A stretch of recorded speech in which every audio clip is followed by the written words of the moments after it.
Ay, vlog. Pero na kami kontak ato magbahog. Hindi, ang mga borders. To, para kaming nasa Baguio. Super cold. Tapos hindi pantay yung lupa. Ganun. Tapos yan yung gasoline station. Tapos ito yung bahay na tinitirhan namin. So si mother not feeling well. Kaya andun siya sa room. Yan. Yan siya. Hindi pantay yung lupa nila. Paangat. Dito si mother. Dito yung main entrance nila.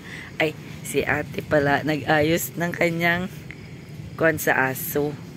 Ang aso nila cool, sobra laki. Tapos kapitbahay nila ang saksi nga church. Yan. Hindi siya pantay yung lupa, ganon. Diyan yung parking, nilagay yung sasakyan kanina. Ayun. Naga-fogs. And parang yung palayan nila, hagdan-hagdan palayan, ganon. So dito si mother natutulog.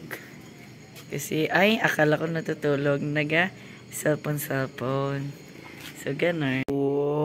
Guest room daw. And this is the toilet.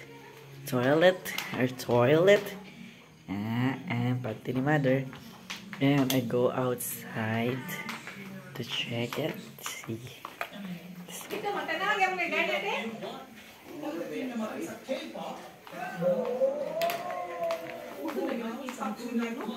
Darna di ay na. Mga wala. Tapos dito kay si brother sa terrace. It's so cold. It's so cold.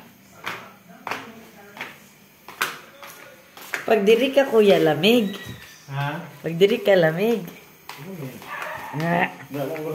Diri boxy diri. What? My God, it's so cold. Sige ay. Dali lang, ipakita ko lang ang saksi ni Juba nga ano. Tapos dyan sa baba, ganun. Wala lang, ipakita ko lang kay Ramones. Pero kami nasa Kitudak. Kasi, yan ang bahay nila. Ayan ang gasolinahan nila. Ay, si mother, nagrampa-rampa man. Ay, may Jehovah niya. I-pump daw niya. Ang galing dito, i-pump papasok dito.